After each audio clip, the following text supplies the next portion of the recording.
Good afternoon, everyone, and welcome to the September 11th meeting of the Campbell County School Board. Packed house tonight. I'd like to recognize a couple familiar Rogers and Cliff Tweedy. Appreciate you guys being here tonight. Good to see you. But most importantly, we've got this big group of visitors over here tonight, and I'd ask Mr. Scott if you could just introduce the group to us. We have thank you for having us tonight. We have a combination of seniors and juniors from the Political Science Club at Burkeville High School. Great. Thank you for inviting us. Good to see everybody here. At this time, let's all stand for the Pledge of Allegiance and a moment of silence. And tonight, in light of 9/11, 22 years ago, let's take a special moment to reflect and honor those lives that were lost during that time. Thank you. I pledge allegiance to the flag of the United States of America and to the republic for which it stands, one nation, under God, indivisible, with liberty and justice for all.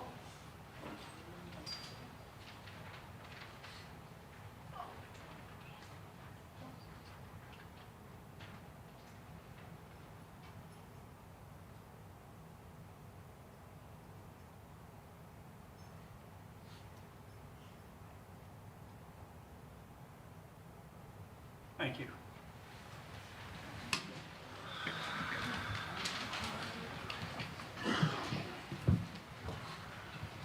Okay. Our first item up is Literacy Act presentation. Ms. Walsh. Good evening. How are you? Good. How are you? I'm good. I'm here. I want to update you guys on the Virginia Literacy Act. And want you to know that we've been doing some work on this for a couple years now, actually. But we've done a lot of research, and I want to share with you what we've done and how we're moving forward. So the two things I want to cover is I don't think we can talk about the Virginia Literacy Act without talking history of reading research a little bit, just a little bit. Because I think they go hand in hand. We do best practice. And again, the Virginia Literacy Act is taking that upon, that thinking is how do we implement that as a state. So a quick history lesson for you. If you look back the last about 50 years, things change in reading instruction. And we go from one way of teaching to another way of teaching. And what we're trying to do, especially with this transition, is not say, hey, we're going to this place and not learn what we've learned in the past. If you look historically, many, many years ago, in the 60s and 70s, phonics, whole word phonics was the instruction that was how we did reading instruction in this country. What happened is many kids didn't learn that way. So what did they do? We as a country said, we're gonna go away from whole group phonics, I'm gonna go all the way to whole language. Whole language is the concept of I'm gonna read a lot to you. And that's really important, but what we found is whole language does not do that either. Kids really need a blend of many different things. So what happened is they took, and then you would actually call them the reading battles, is what it's called historically. Actually, there were people that thought phonics is it, whole language is it, and it was actually considered the reading battles. So what happened is, about in the 90s, we landed on balanced literacy. Balanced literacy basically said, hey, there's many components of teaching literacy, and we'll talk about a few of them today, but we need to teach all of them and all of them well. But still with balanced literacy, what we found is it was still not systematic and really direct instruction. What happened with balanced literacy, and it stuck around for a while, is it worked for many, many students. A majority of our students it worked for. The problem with balanced literacy, it actually didn't work for our most at-risk students, and actually research says it actually hurt them with learning to read.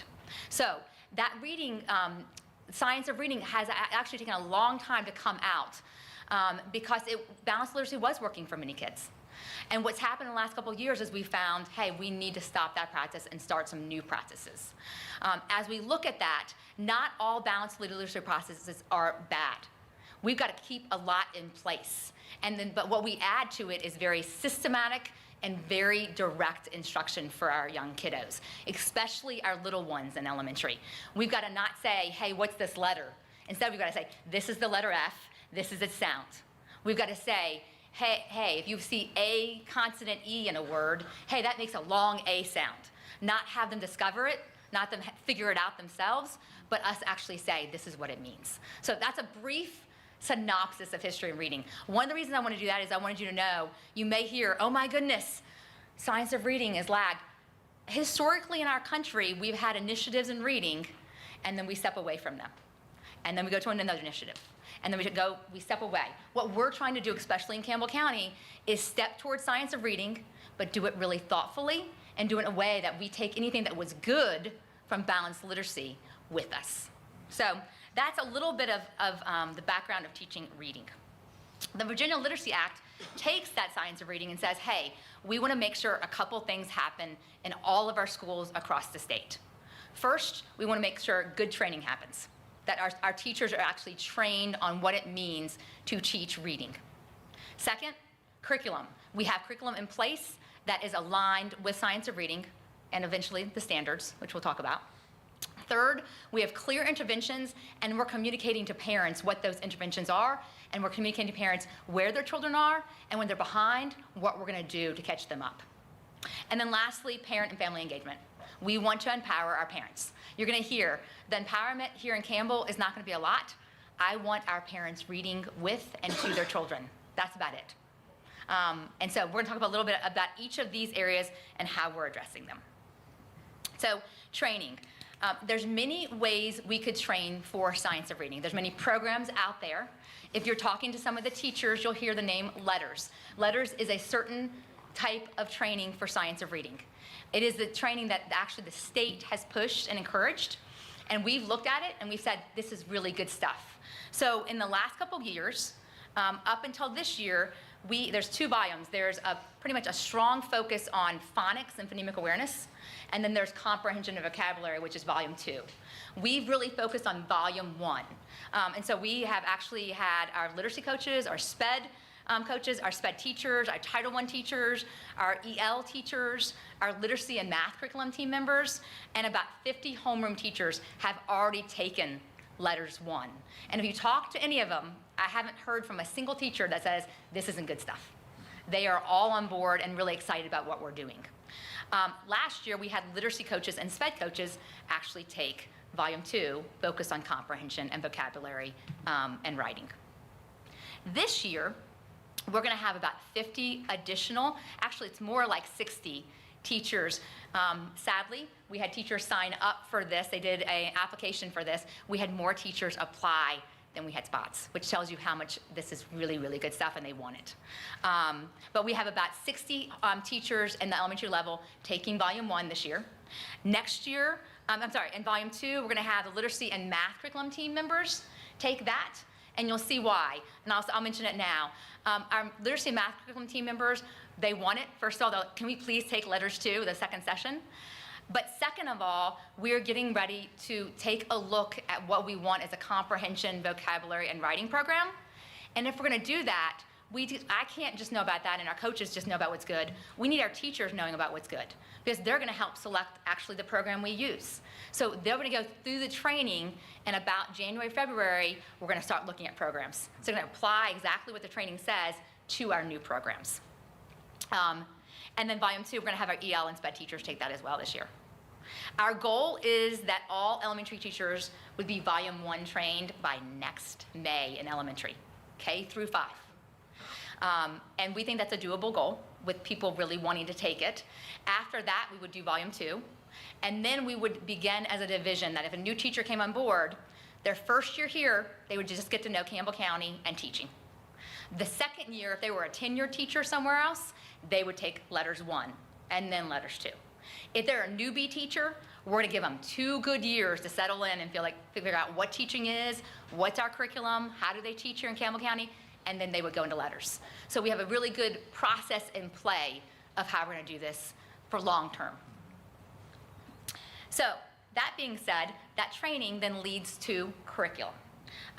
We are going to look at these. I call them the powerful 5 plus 1. Our teachers have known for many years with balanced literacy, phonemic awareness, phonics, fluency, vocabulary, and comprehension are the powerful 5 in reading. They still are the powerful 5. That hasn't changed. Writing also, we say, and you guys probably know this, is if you can write, it's bringing literacy all in full effect, right? If you look at the child's writing, you can tell where they are in the literacy profile. So we are looking at those areas. Different divisions do different things. Some divisions go and say we're going to do one core program. That means they typically call it a basal, one core program that does it all under one roof. We have decided to not do that, and I'll share why. We decided to do two programs. One would focus on really, really good phonemic awareness and phonics, and one would be our comprehension, vocabulary, and writing. The reason we've done that is what you find with one core program typically is they're either really, really, really strong in phonemic awareness and phonics, or they're really, really, really strong in comprehension, vocabulary, and writing, but we want both. So we have this year, with the help of teachers, we have adopted core phonics, a phonics program we put in place K through 5. Having a little growing pains. Teachers were like, I can't get it all in. And we found that. We did core phonics with grades 2 and 3 last year. And at the very beginning, teachers were like, this is hard. By the end of the year, they loved the program. It's just a little bit of learning the program and giving them a little leeway of saying, hey, just give it time. You're okay. But we've implemented that whole group. And we've implemented a program called UFly in small group. Both of these programs for phonemic awareness and phonics are very scripted. And so, but they're also a lot of fun. Kids are loving it. And if you come into our buildings, I'll be happy to go to a building and walk with you. But you'll see that kids are really loving, especially the small group. But it is very systematic. It's not, let's wonder this. Let's think about this. Guess this. There's no guessing. There is very clear teaching and application. And when we apply phonemic awareness and phonics, we're applying it first by, hey, I can possibly read this. I can spell this. I can write this. I can apply it in text. So we go through those things. Our comprehension, vocabulary, and writing program will be determined this year. Our curriculum team members will go through the training, and then we'll determine the program we want to use for that. So we're feeling really, really good about where we are with curriculum. We're feeling really good about where our teachers are. I went around and presented a more in-depth presentation at the very beginning of the year to every single elementary school, and nothing was shocking for teachers. They had some questions, but we've really journeyed through this together, and so really teachers were not shocked about where we are and where we're going. So I'm proud of them for that. These, if you hear some of these names, I just gave you a list of them. I just talked about Phonics Core. Phonics Core is a K through 5 whole group phonics lesson that we do every day, about 30 minutes. We also have adopted Lexia Core 5. It's an online program for our K through 3 students. We may entertain that for some of our higher kids for some of the intervention, but right now we're focusing on, and actually our students that we've seen, I've been in classrooms and said, what do you think about this program? And I've not had a single student yet tell me that they don't like it. So we're feeling good about that. We are looking at DIBBLES. DIBBLES is actually an assessment we do. We'll be doing that for grades 4 and 5. And then UFly, I talked about, is a small group lesson plan for our teachers for intervention. And then we're going to increase focus on background knowledge and vocabulary. One thing research says is and we know this makes sense, background knowledge you have on things actually really, really, really implicates how you're going to be as a reader. You don't know many things. And so that's why social studies and science are so important to our students, even at elementary level. That's the background knowledge. And vocabulary, same thing. Social studies and science gives a ton of vocabulary to our students. So we're talking about that with teachers. You're going to see that in the program we adopt for next year. But we're doing some of that kind of processing. How do we do better with this? Handwriting books. We have been doing handwriting. This summer, a couple of teachers at the curriculum team cornered me and said, can we please have handwriting books? We've been giving them an online resource to actually go online and get it. But they really cornered me. I said, okay, talk to me about why.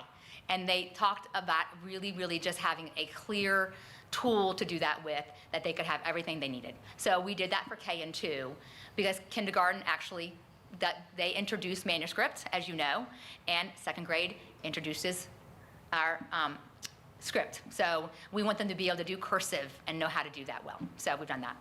And then to help teachers with all that we do in elementary, with all the many things, is our curriculum team and our literacy coaches and math coaches actually implemented implementation plans, which we know our kindergartners don't just drop in and they're ready for school, right? We have some challenging kindergartens at times, right? So we actually went through implementation plans, which we're taking time to train students. Hey, how do you get in centers? How do you learn independently? How do you learn whole group? What are you going to be doing when you're by yourself? What are you going to be doing with me at the teacher table? To really outfit our teachers so they didn't have to figure it out themselves, we could give them a resource. So we implemented that this year. So that's curriculum, basically, and we'll keep on journeying through that, but that's our current reality with curriculum. Interventions, I feel really great about where we are with interventions. This is what the state asks. They ask us to monitor data and communicate with parents. We do that well, and we need to continue to have our thumb on that, but I feel like we do that very well with our teachers and our parents. They ask us to determine intervention plans. We currently do develop intervention plans for our kids called in Title I. Now, the state's going to be giving us an actual plan to use. So when we get that, I've received a draft. When we get that, we will implement that. But until then, we're sticking with what we're doing, and we feel like it's going well for us, but we will implement. I would argue that the intervention plan is a very light IEP. It's, here's the student, here are weaknesses, here are very clear goals, and here we're going to progress monitor how students are achieving their goals. And then, so looking at this, we do these things in Campbell County. We've been doing them for years. What's going to change is that exact plan from the state will take us some time to getting used to, but we feel really good about that. And lastly, family and parent and family engagement. We feel good about this. I feel like many of you guys have been to our family and parent engagement sessions. We do this. We do some division-wide one. We also do school-level ones. We need to continue to do that and look at those things, but we do a really good job at that. But the real focus for us, and I said that to every faculty I went to meet with, I want our parents being so empowered that they have a great influence on their children in not sophisticated ways. Read. I told the faculty members, the thing I remember every night is crawling up. I'm a triplet, and I have an older brother, and I remember the four of us crawling up in my dad's ugly, ugly orange recliner, and him reading a book to us every night. It was powerful to who I developed to be, and possibly the educator I developed to be. We really want to focus on just empowering our parents, that they would read with their children, read to and with their children. For our young ones, read to them, right? They're still learning the skills, but read to them. For the older ones, read with them. Read the Boxcar Children books, right? Read Where the Red Fern Grows, all those great classics that are pretty awesome. But we really want to empower. So that's really what I've said to our faculty members. I really want to have our parents know they don't have to know how to teach phonics. They don't have to know phonemic awareness and how to rhyme with their kids even. Just read. Because what we do know is, as we journey through science of reading, we can do a lot of great things on how we teach children to read. We teach them what the letters are. We teach them what the phonics skills are. But the second half of reading is being exciting, wanting to read, and saying, hey, by reading, I can take my own vacation through a book. I can go learn about Africa and not have to go to Africa. I can feel like I'm best friends with a character in a book. That half encourages our students, even more so our children that have difficulty reading. I want to be able to do that. I want to be a reader. I want to be able to pick up my own book and do what I do. So really, we want our family engaged in that in simple ways, not difficult ways. Okay, so lastly, not much longer, I just want to talk to you guys about cautions. I mentioned this to our teachers. The last one I think you'll be intrigued by. But the first one is know the reading rope. The reading rope is actually something we train on during letters. And it's various things that we need to teach our students to be good readers. What we're trying to make sure in Campbell County we don't do is we don't repeat history. We don't say we're teaching phonics, right? And we leave everything else behind. Comprehension, vocabulary, all of that is just important. That we do it all well. We don't swing and focus on one thing. So we want to know all the components of reading. We also are being careful not to generalize. There's some things and comments made out there where people are generalizing of, you can never give a child a book. Yes, when our primary students come to us now, when they are with the teacher getting instruction, you will see in K1 and 2, those books are very controlled.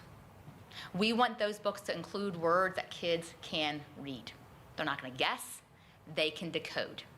That means they're really controlled. I call them black and white books, right? Once they get to about second grade, if they're on level, they have a world of color. They then start seeing books with many different words and many different things.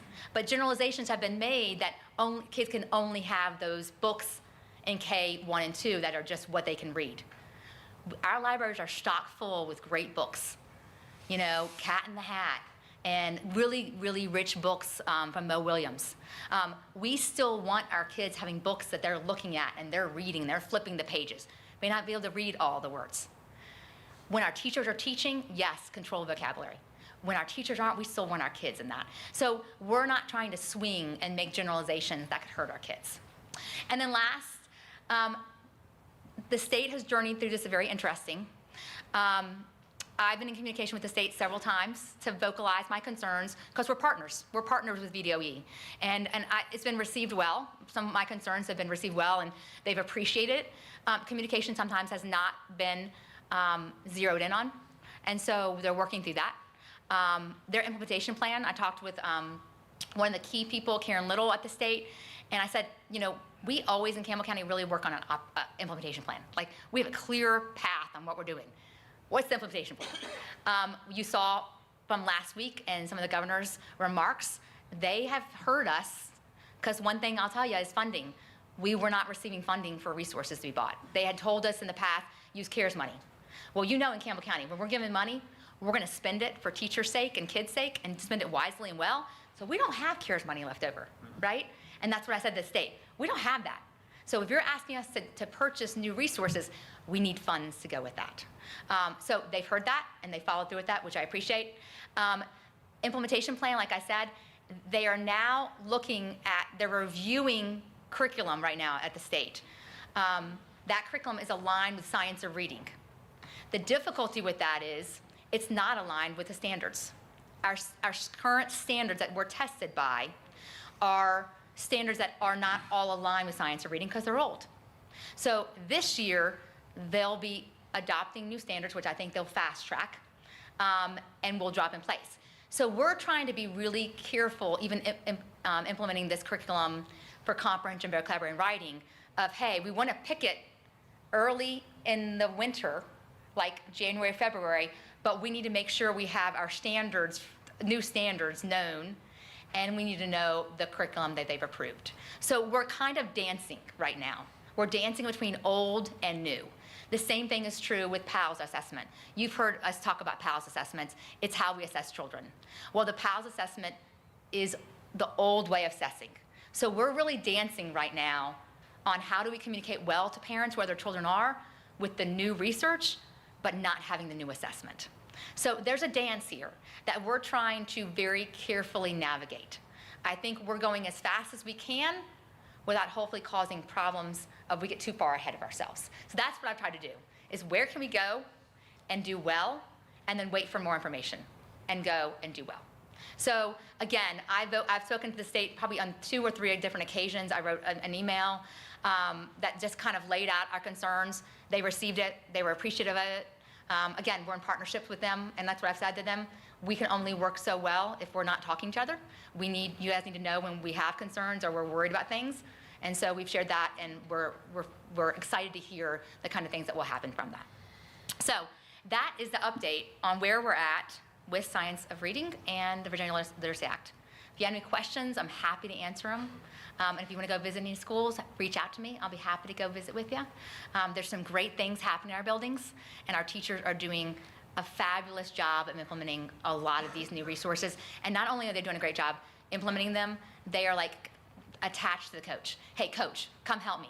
Can you come help me figure this out? They are really working hard to make sure they're meeting our students' needs. Any questions for me? Yes? What strategies are you using to get parental involvement increased, if that's going to be one of the foundations? What are you It is. Relationships and teachers, I mean, foundational teachers. Some of the things that principals are looking at is combining some of that parent engagement with parent-teacher conferences, things of that nature. The state has developed some really good parent involvement sessions that we're going to start using in the spring. Those are carnival themed, so we're hoping that will. And one thing we do is we try to feed them. We know that brings them in too. And sometimes having students actually show their work, you know, of Mom, Dad, come see what I've done. So we're trying to lure them in, I guess is what I would say. And we're also trying to keep it very simple. We know for some of our parents that come through our doors, school wasn't the greatest place they wanted to be. And they don't want to go back, right? Because they don't want to be made feel like, oh, I can't do it by my child. We feel really good about that. We want to keep our parents empowered, and they are so important for what they're doing for their children. So we also want whatever we do is not to be, hey, you need to know how to teach reading. It's just you need to know this. So great question. It's one of our struggles. So we got to keep on working on it. Yes? You may have already mentioned this, and Sure. and maybe I just missed it, but timeline, how will you know, how long do you think it'll take before you actually realize or can measure how well it's going and how successful it is? I appreciate that question because honestly, last year we implemented the phonics program, whole group phonics program in 2nd and 3rd grade. We saw data change at the end of the year. And we were doing data meetings. When I was doing data meetings with principals, they were remarking about it. And the reason they were remarking about it is their teachers were actually saying it. One of the best things we know is when we try to pilot things. We try to get things in place before we go full on. We try to pilot some things. So we've piloted U-Fly, the same thing. We piloted U-Fly at Brook Neal in a couple classrooms at Brook Neal last spring. And it was our most struggling students. And we did it with very different teachers, different personality styles with teachers, right? Because we want our teachers to have their own style. And we saw that movement in that data as well. So in little chunks, we are seeing some. And Sarah's going to be here next month, I know, to talk about SOL. But what I will say, and just briefly, is when you look at K and 1 as a division, we are well under what the PALS-wise, we are well under the number of students that is average for the PALS to get intervention. In 2nd grade, we're kind of in line with the state. In 3rd grade, across the state in 3rd grade, half of 3rd graders need intervention. We are about half of that. We are not near where they are. So we're feeling good about some of our practices and processes. One of the things that will be interesting is our 4th and 5th graders that have not had some of this, and then COVID even hurt them worse.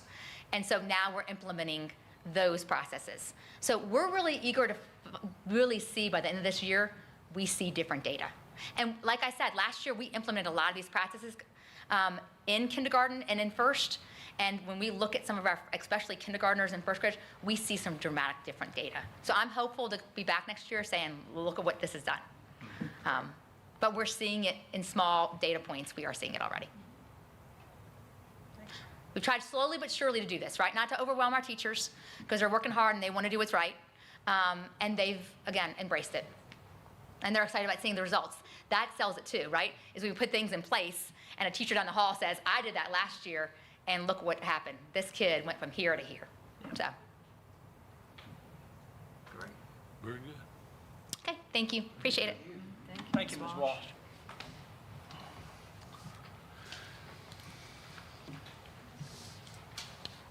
Okay, at this time, the board will hear matters from the floor. Each speaker will have 3 minutes to speak. Please be respectful of the 3-minute time limit. Prior to speaking, please state your name and address. Comments must be directed to the board and not to the staff, the audience, or the media. And our first speaker tonight is Ms. Mendez.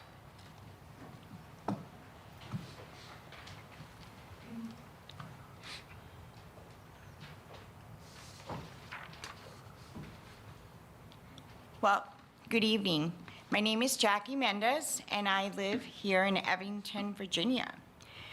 22 years ago, on this solemn day of September 11th, a group of terrorists hijacked planes and declared war on our great nation. I am sure everyone remembers where they were when the first plane hit the World Trade Center. I was in Rochester, New York, working in a prestigious Tier 2 university, getting ready to travel to New York City to speak at several magnet schools. For the nation, everything changed on that dreadful day. And what we knew as the land of opportunity and freedom was attacked for our Judeo-Christian beliefs. America led the world in offering equal access to schooling based on academic potential. We were the envy of the world. As such, young adults could pursue steps to continue in college or career-oriented training. There was the opportunity they could enter the middle class with an education from high school. It was possible 22 years ago. Today, it's a different story to tell. Young adults graduating from high school are not prepared to embark on a college-level work or pursue a technical education after 12 years in our public schools. Here in Virginia, the VDOE has now instituted testing policies that are looking back and claiming that this is the best scenario to meet accreditation. It's insane. Recent polling from likely voters think 54% of children are not learning reading and writing. So every board member should ask themselves, what can I do? What will I say when I continue to hear kids are failing and unable to pursue opportunities because of poor preparation in math and reading? Will this continue? So what can this community expect for the class of 2027? Is it much of the same? So teachers are scapegoated for not teaching or failing to prepare for instruction. And they often bear the brunt of the blame because they are in the trenches trying to do the best they can with their hands tied behind their back. None of this requires more funding. It requires focusing on what matters and returning to what works. So why should we all care about public schools? My friends and my neighbors are some of the best public school teachers who have dedicated decades to other people's children. It is everyone's best interest to ensure a high-quality, rigorous education delivered in a calm and orderly setting. It should be the norm to work to improve the system that we have now. And I care about public schools. I care about education, children, and the future of this country. It is a privilege to be hired on a school board, but with privileges come responsibilities. Thanks. Thank you, Ms. Mendez. Next speaker will be Ms. Coleman.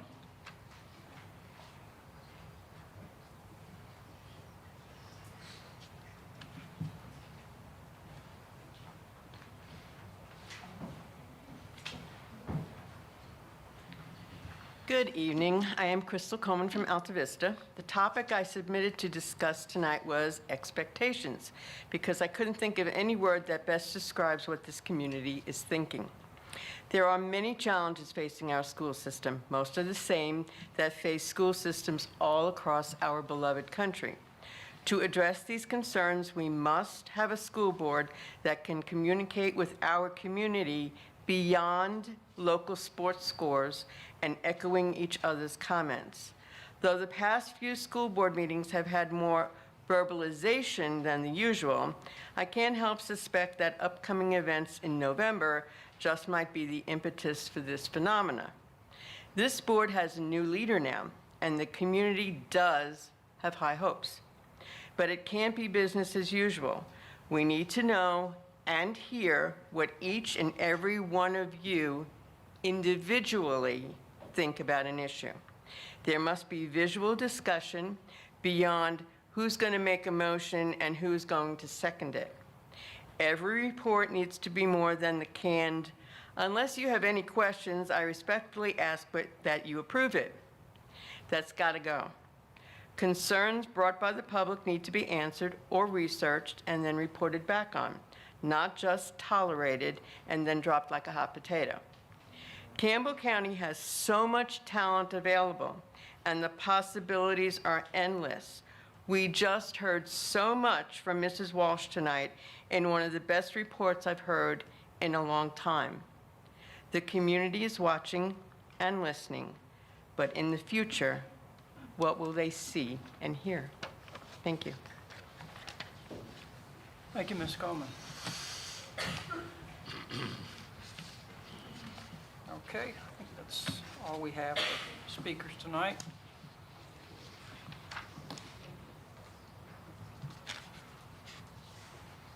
Next item up is approval of the August 14th meeting minutes.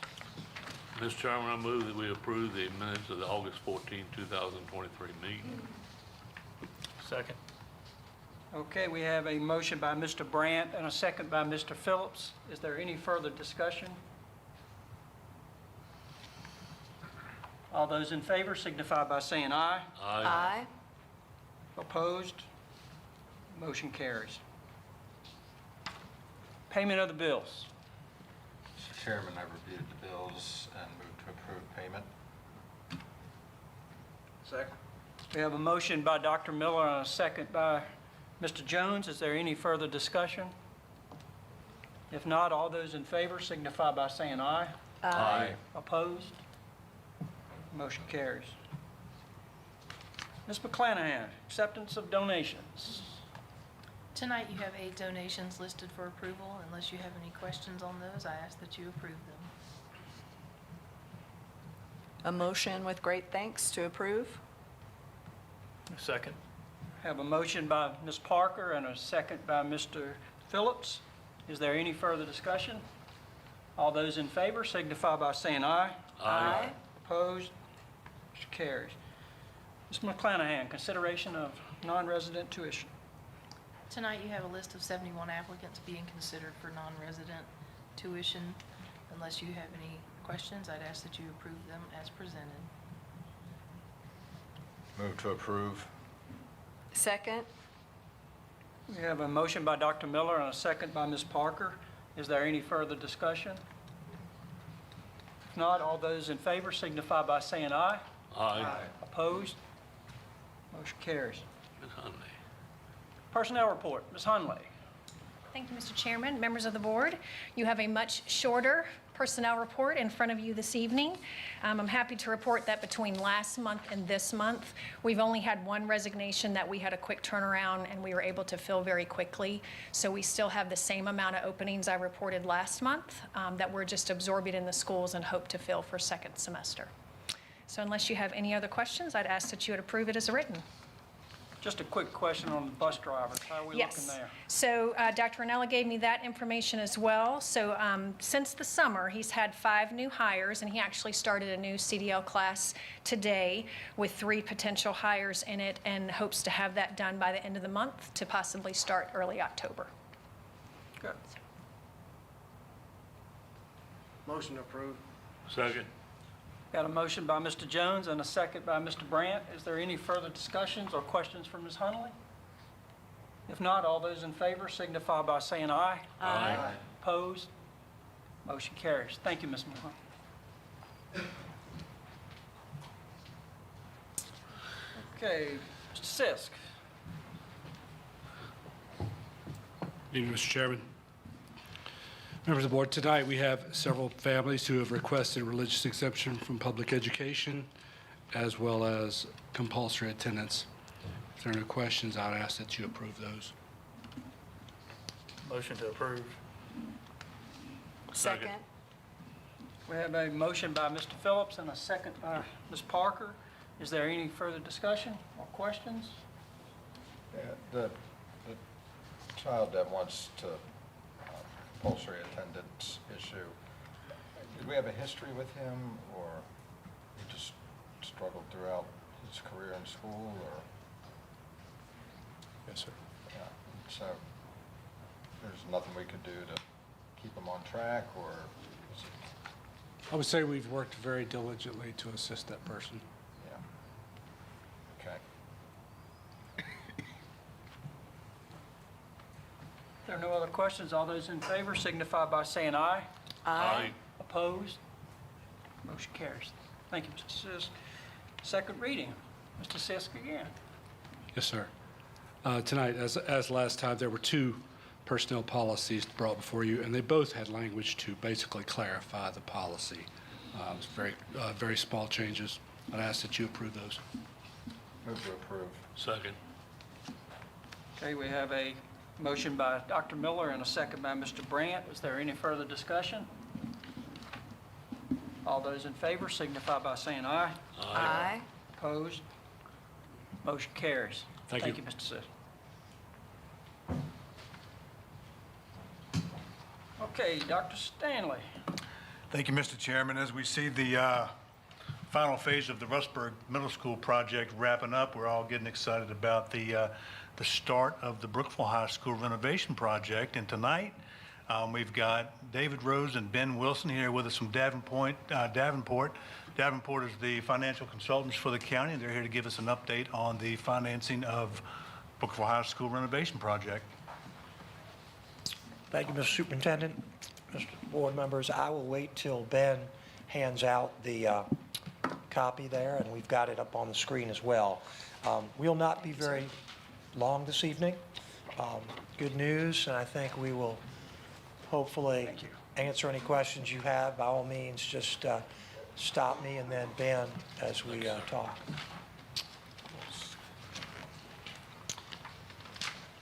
All righty. Okay. Everybody have a copy here? First, I'd like to thank the staff and the superintendent, both the school board as well as the county board.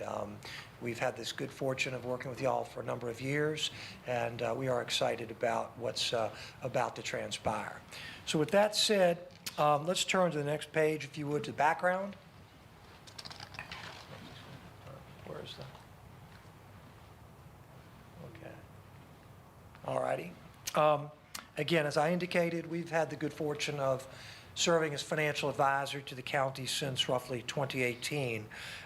In that capacity, you can see there we've done a variety of things, both globally, involving more than schools, but overall, holistically, thinking about the county, making sure that your credit ratings, which you have 3 excellent highly rated credit ratings are maintained, and as well that we do no harm to those as we go forward with both this project and projects that are not tied in to the county schools.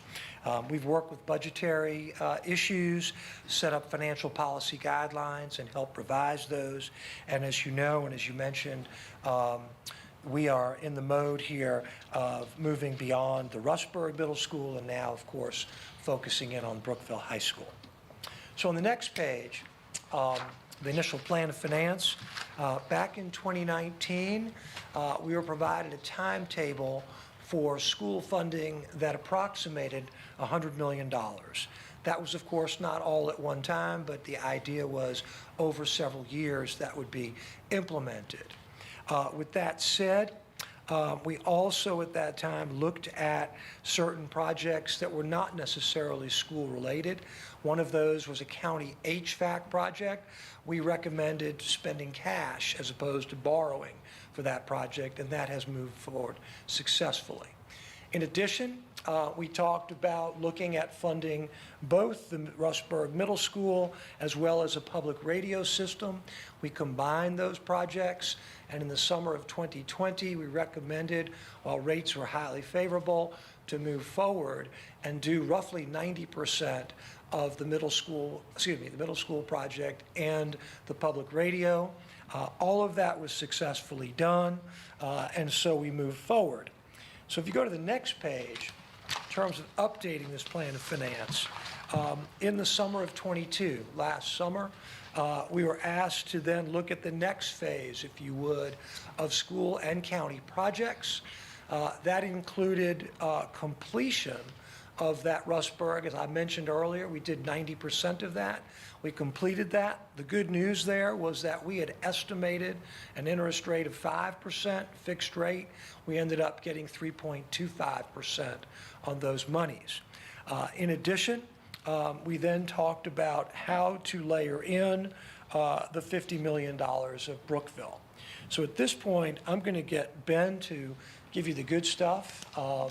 And if he doesn't deliver it well, I'll let him know it. But no, on a serious note, Ben, why don't you go ahead?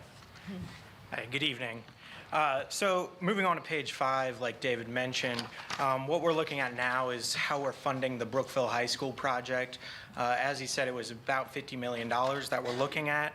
And the original plan was to fund all of that with market rate funding. You would be paying debt service on that for the next several years. And what actually happened over the course of the winter and spring of 2023 with the work of the schools and county staff, you were actually able to get a $25 million literary loan, so half of the project, at a 2% interest rate, which right now is below markets and is a very, very favorable interest rate. And in addition to that, you also got a school construction grant from the Commonwealth of Virginia for 30% of the project, which is about $15 million. So if you put those two together, that's $40 million out of the total $50 million project that's either below market interest rate or a straight up grant. So that just leaves $10 million that needs to be funded through the public markets or through some sort of loan. So if you move on to the next page, that talks about the 2023 bonds. So this fall, we're moving forward with bonds to fund that $10 million of remaining funding that's necessary for the Brookville High School project. Now, we can achieve a lot of things by doing that this fall. Interest rates have increased a bit over the last year or so, but they're still very low compared to the last 40 years. So you're taking advantage of very favorable interest rates on the borrowing. You're also able to reinvest those funds. So if they're not spent right away, which it's not expected that they'll be spent immediately, you'll be able to earn some interest on them while the funds are just sitting there, and you can use that to offset the payments that you're going to have on that. At the same time, we'll be able to maintain those excellent credit ratings that David mentioned in the AA range, and we'll still be able to work within the county budget that's already been adopted. So just one last note on this borrowing. Depending on how the lenders feel this needs to be structured, we may be returning to the school board to use Brookville High School as collateral on the project. That's still being determined, so there's a chance we might not need to do that and not encumber that building, but we're still working through that with the lenders. So just moving on to the next page, this just provides an overview of how the next steps are going to go on this borrowing for the 2023 bonds. As you see today, we're giving you an overview of how this is working. On October 3rd, the county board is going to consider the appropriate resolutions for this borrowing.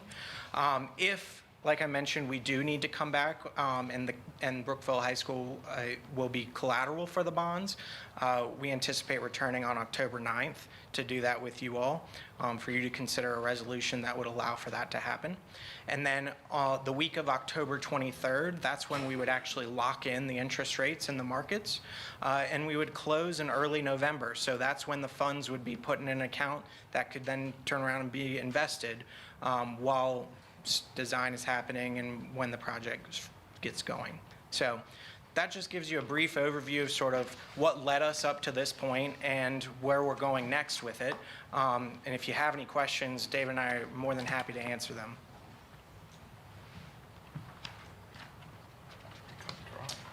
I would say one thing, if I could, Mr. Chairman.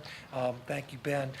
That grant, that 30%, is the maximum amount that any local government and school board is eligible for. So you received the maximum and it was based upon, again, the estimated size, the 50 million. So that's how that worked, just to put that in context. We do not need any actions, Mr. Chairman. We just, again, are here to try to educate and to answer any questions. And as Ben said, we may or may not be back on the 9th, but certainly you will know well in advance to make sure it works with all of your schedules and what have you. Looks like a lot of things fell into place for us and for our county. They did. Dr. Miller, I tell you, having been with you before on the last project, thanks to your staff here and your staff right next to you, the collaboration was excellent, and the folks in the back behind me and everyone that's listening is going to benefit big time. Yeah. So it's exciting. It's good to see. Everybody's on board at your end? Yes, sir. Okay.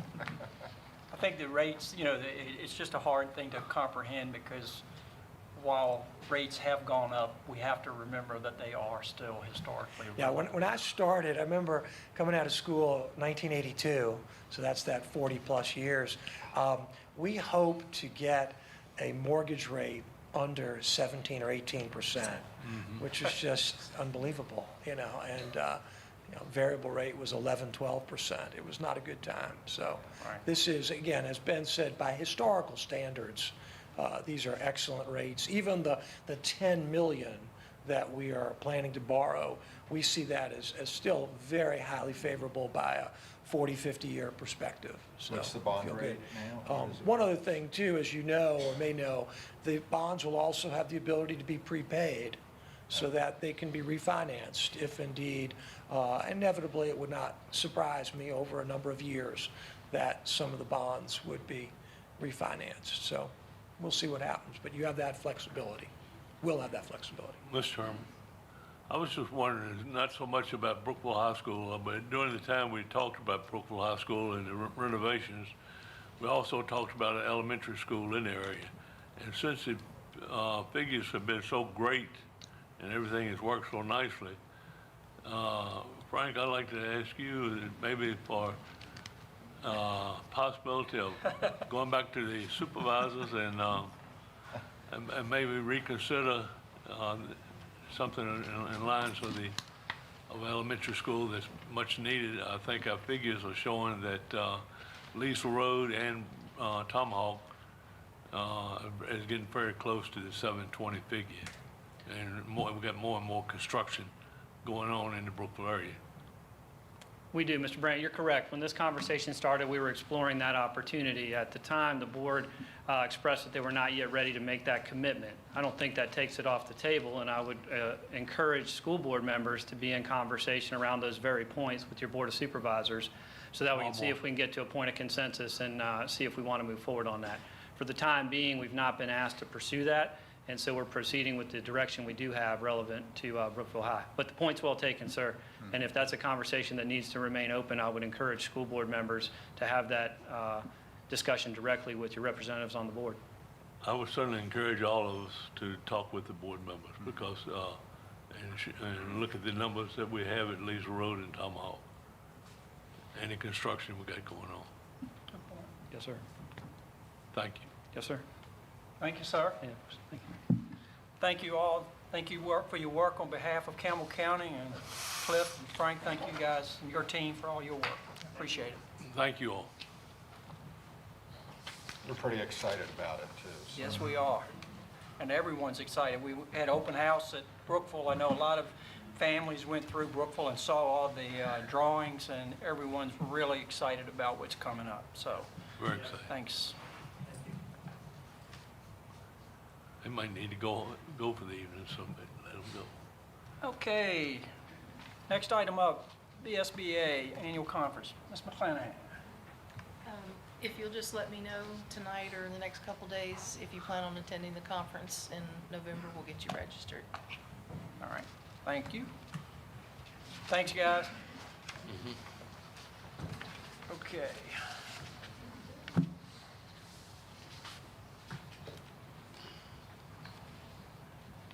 Dr. Stanley. Thank you, Mr. Chairman. Before I start, I'd like to just take a moment to remind everybody that Alta Vista Combined School had a rough week this week. They lost a student last week. His name was Zion Hardy over the Labor Day holiday. And so it's been a long week down there for them. Keep them in your thoughts.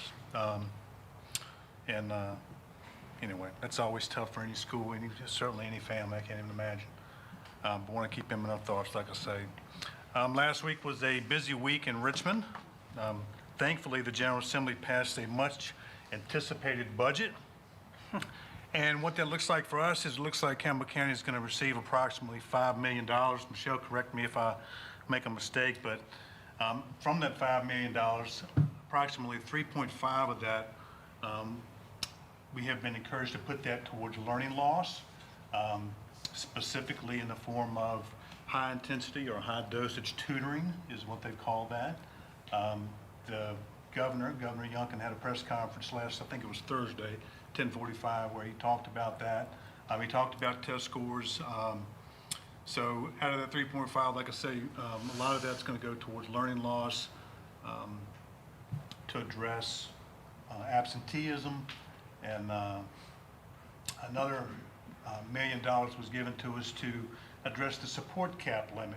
And what that means for us is the state has a cap on support staff positions. Right now we have 24 to 1,000 kids. I think that's been raised. So that might free us up a little bit of money within our budget, depending on what positions we have now. And then $400,000 was given to a 2% raise starting in January. And so we'll look at those figures next month, and we'll bring you back an amendment for our budget and see how those numbers specifically affect us. Right now, we've not gotten a calc tool, so we don't know exactly. These are all just approximations. Does it require a match? We would have to come up with how we're going to pay for those positions that are not SOQ funded. Yeah. We also had released last week our SOL scores and our accreditation ratings. I'm happy to say that all of our schools are fully accredited.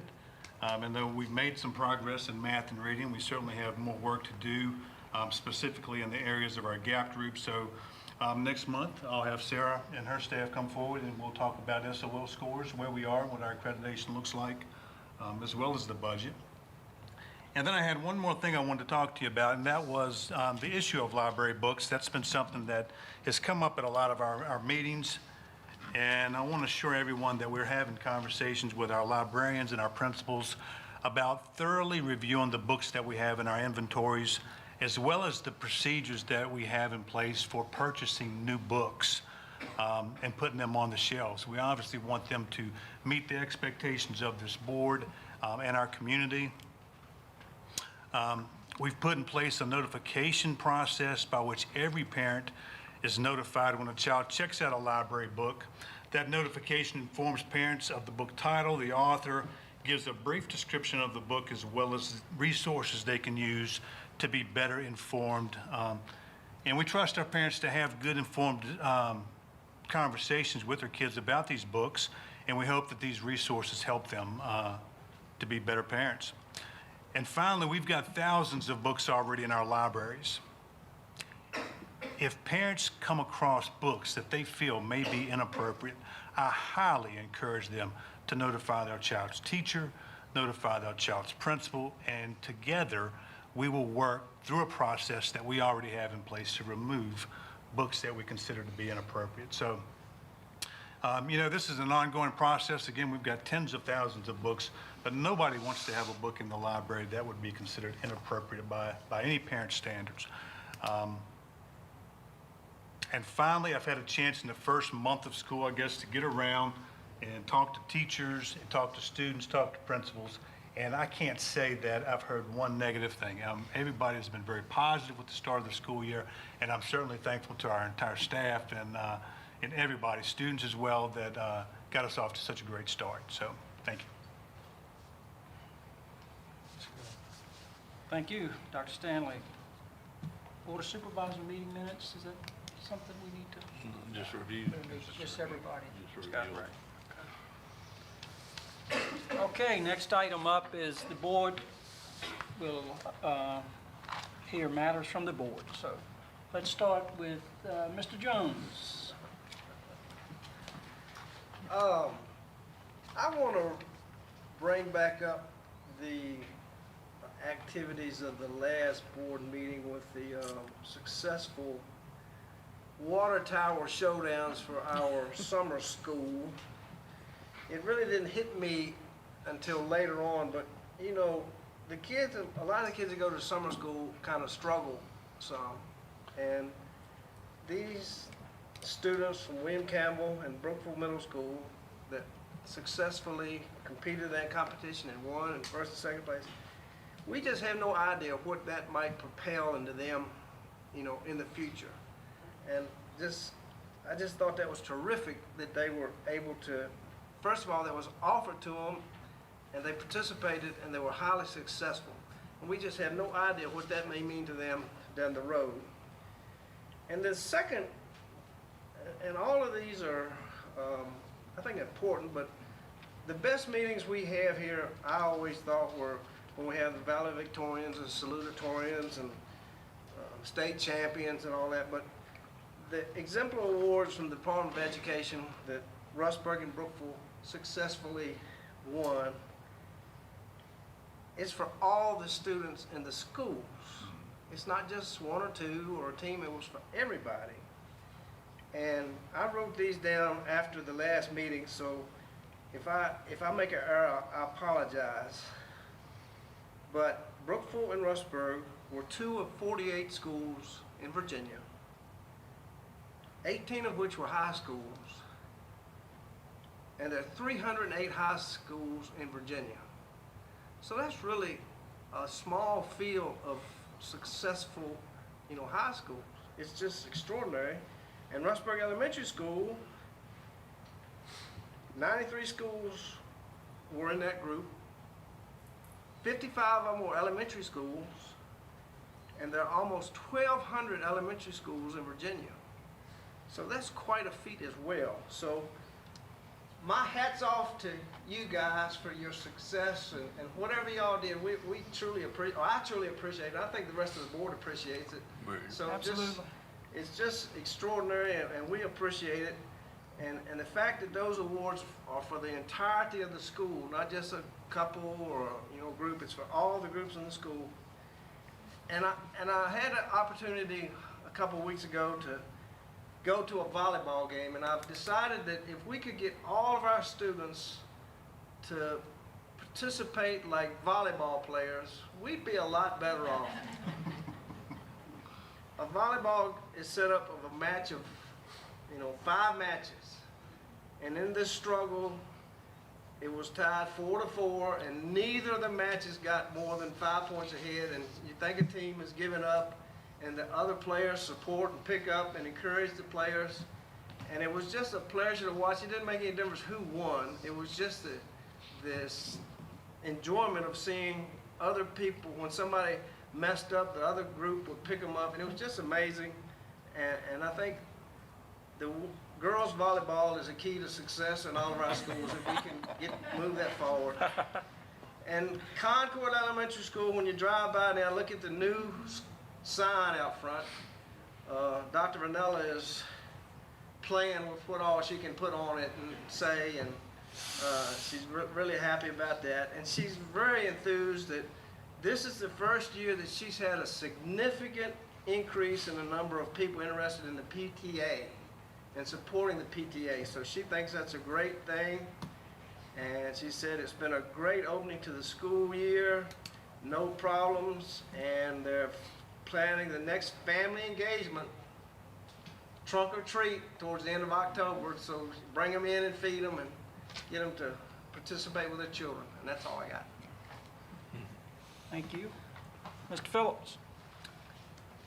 Yeah, I got some feedback from all 4 principals in the Rustburg district. So the Rustburg Middle School, as Clay mentioned, the project continues to move forward with paving of the track there and a lot of the external work happening. They're working on getting the entryway off the highway there. A lot of the roadways put in. I guess they'll be getting some grass in perfect timing in the fall here. So looking forward to finishing up the external portion of that project.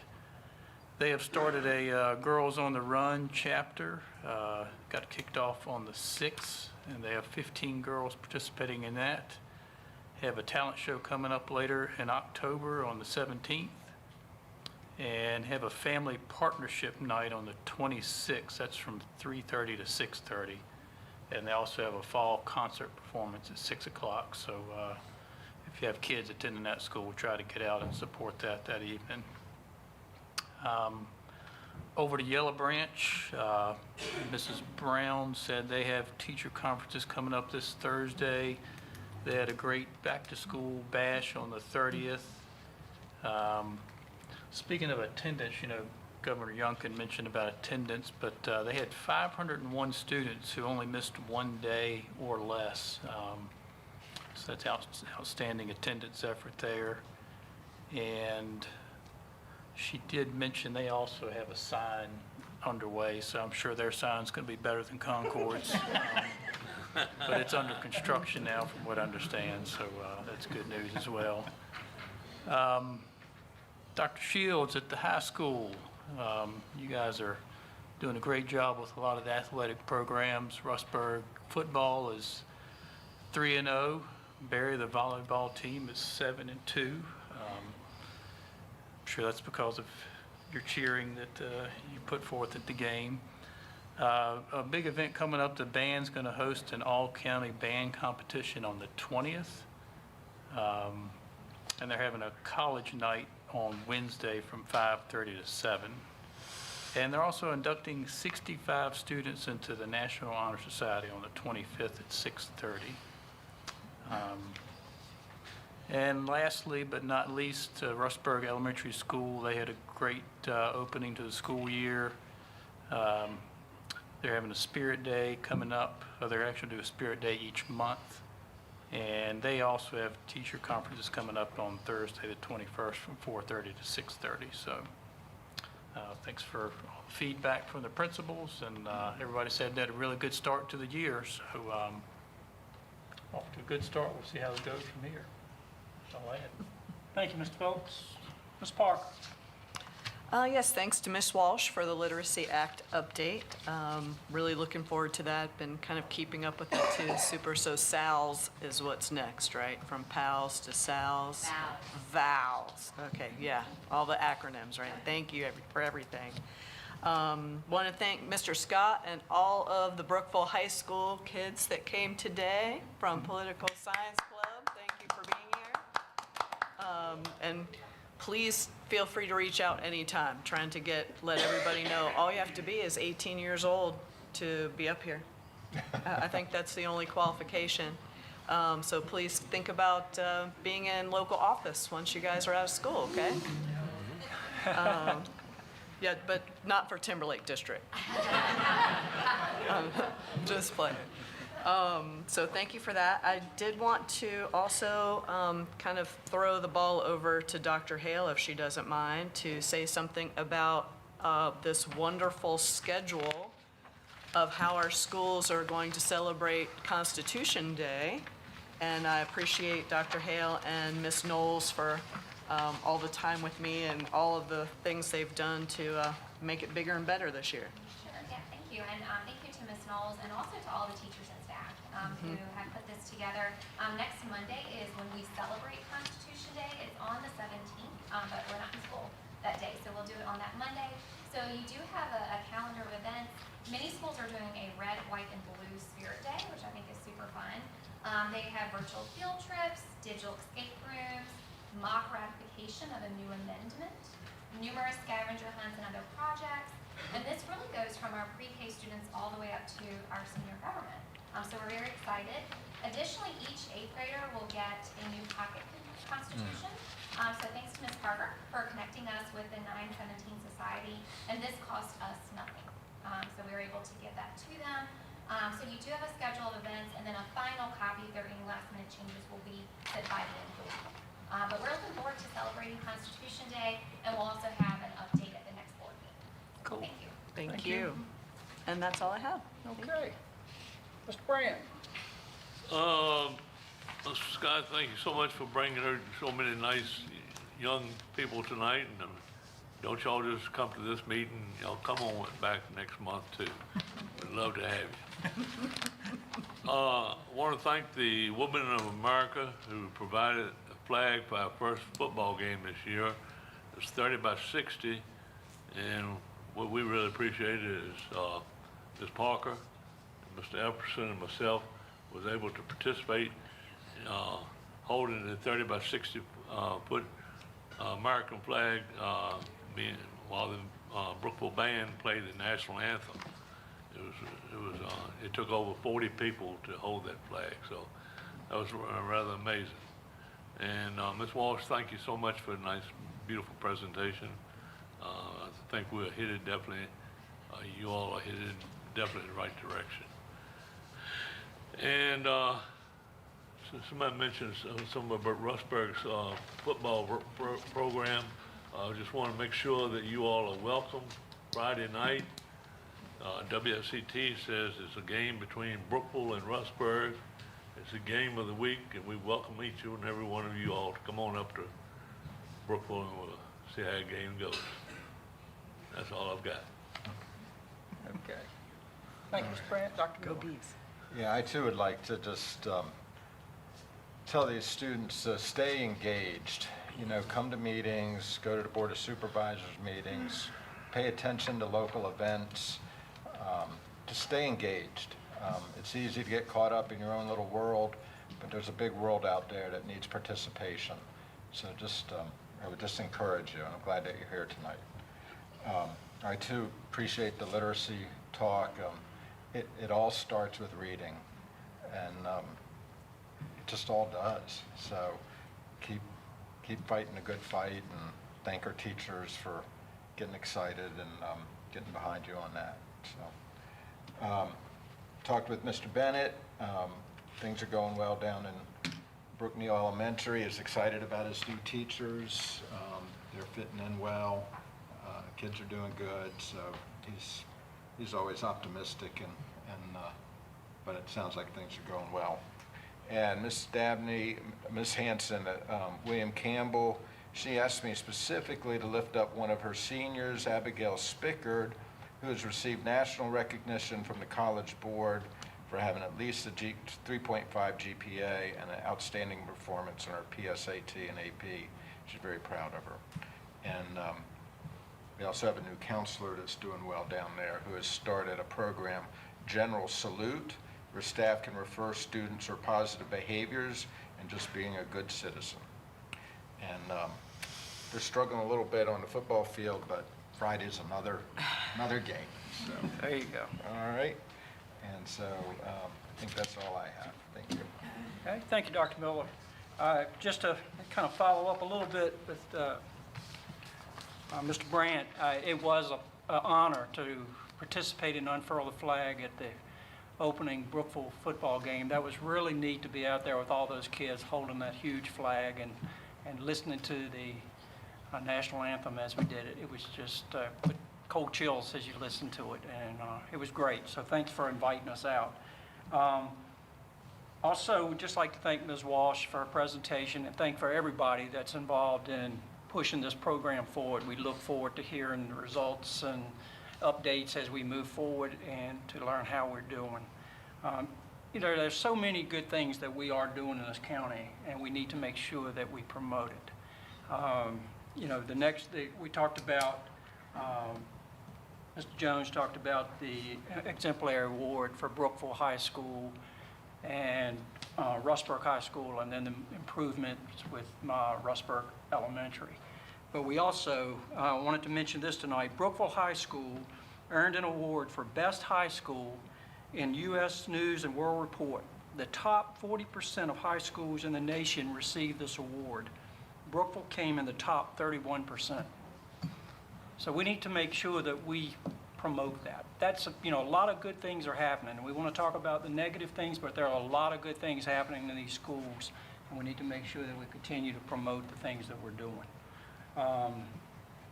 And then just the last thing I had here was I had an opportunity, I was invited down by the Yellow Branch PTO to help them put together some picnic tables down there.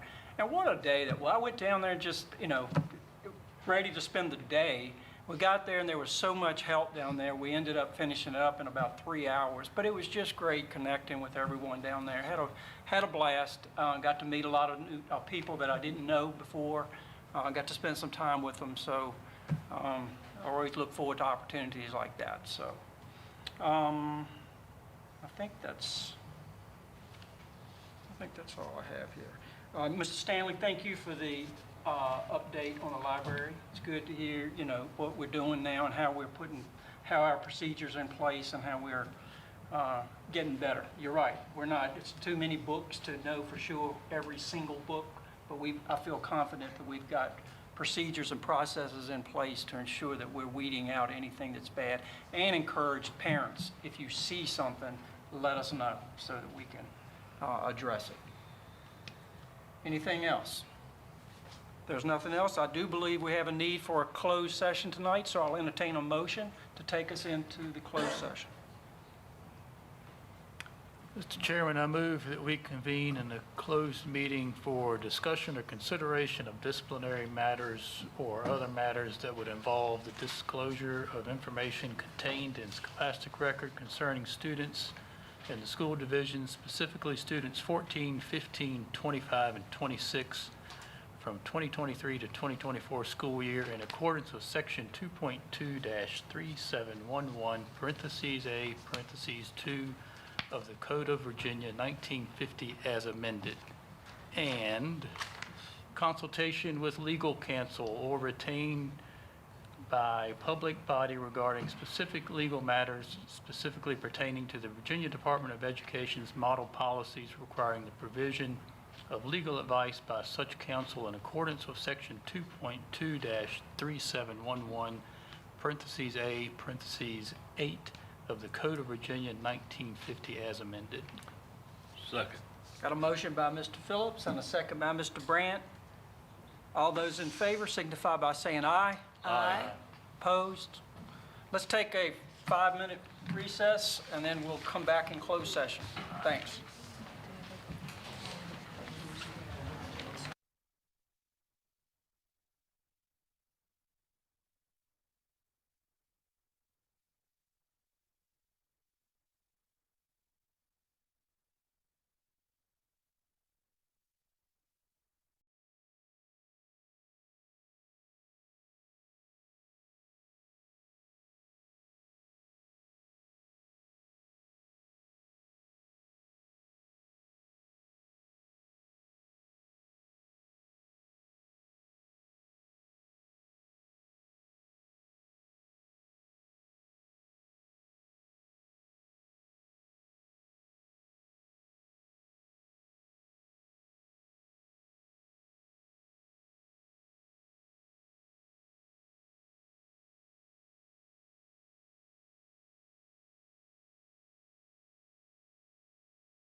Okay.